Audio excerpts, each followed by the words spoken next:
primarily about Chris Paul. Yes. Now, it was also primarily about Chris Paul because there was this unknown hovering over the finals. Nobody knew what was going on with Giannis. No. So I think a lot of the conversations that were crafted were almost built on an expectation we wouldn't see him maybe for the entire series, at least half the series. That's kind of what I think you said game 4. Yeah. Game 3 or game 4. I said 3 or 4. I was thinking game 3 or game 4. Certainly didn't think I'd see him in game 1. Very few people did. So that was part of it. And as a subsequent, byproduct of the Bucks being, at least on the surface, compromised physically, I think all of us thought, although you still said the Bucks, that the Suns would win the championship. So when you have a team that you think is going to win the championship before the championship starts, you begin to craft stories around that assumption, which is what we did with Chris Paul. Now the Bucks have won 3 straight, and we're going to have to really do a hard U-turn here. Let me make this a little extra spicy because I got some good things here with Giannis. I'm going to weave in LeBron and Michael Jordan. Not to say he's on a goat chase, but it is interesting perspective. Let's say in Game 6, Chris Middleton scores 43 points, which could happen, and is named the NBA Finals MVP, which could happen. Yes. How would we then perceive that championship directly attributable to his resume, Giannis's, down the road? Remember, Steph doesn't have any either, just as a point of reference. I don't think we'll look. Well, it depends.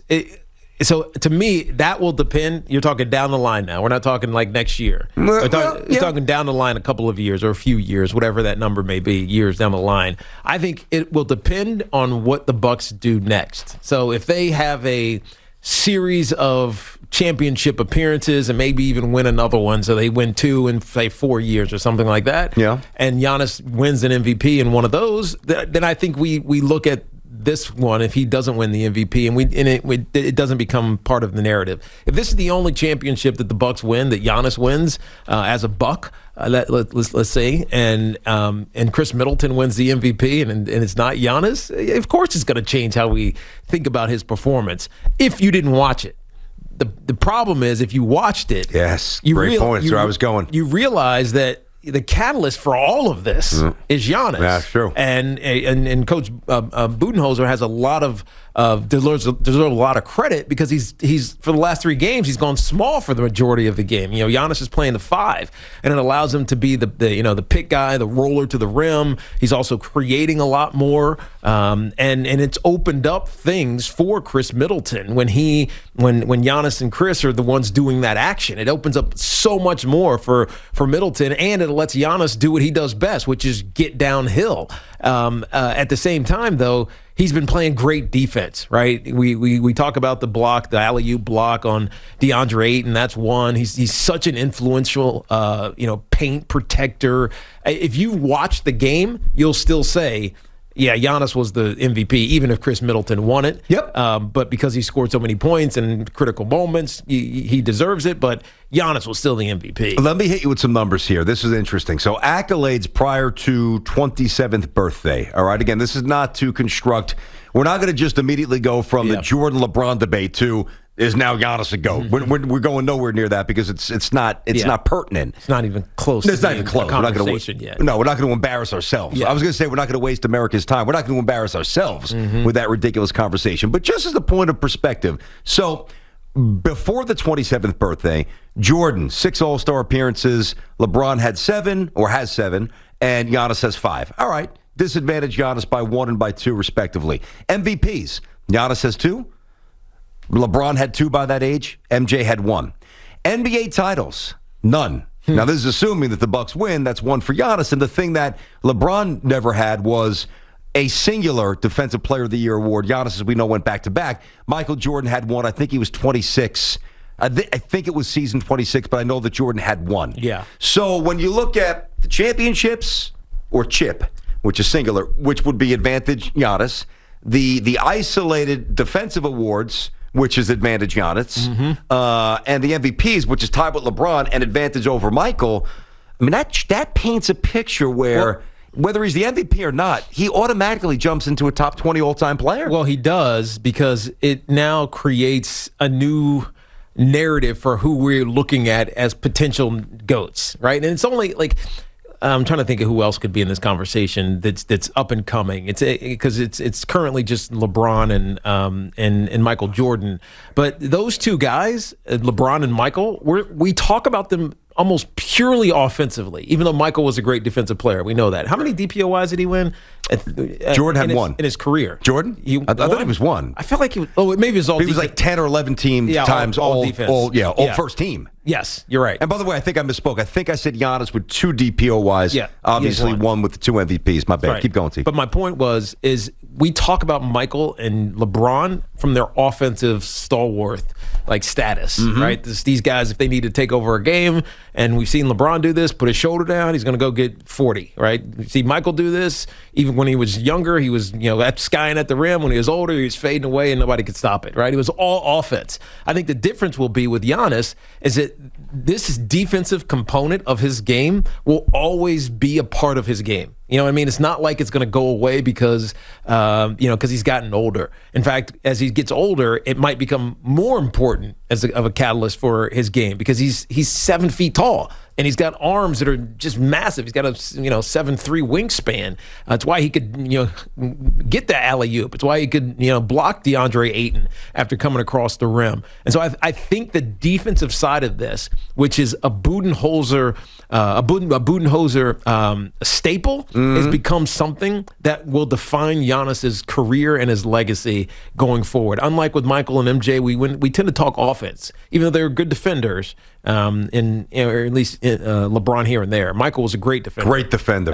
But it's not part of what we talk about. I think Giannis this is what we'll always talk about. And if they win this series, it's going to be because they played better defense as the series went on. Yeah, all those pivotal moments are defensive plays. All defensive the strip plays. of the steal by Holiday, the block by Giannis.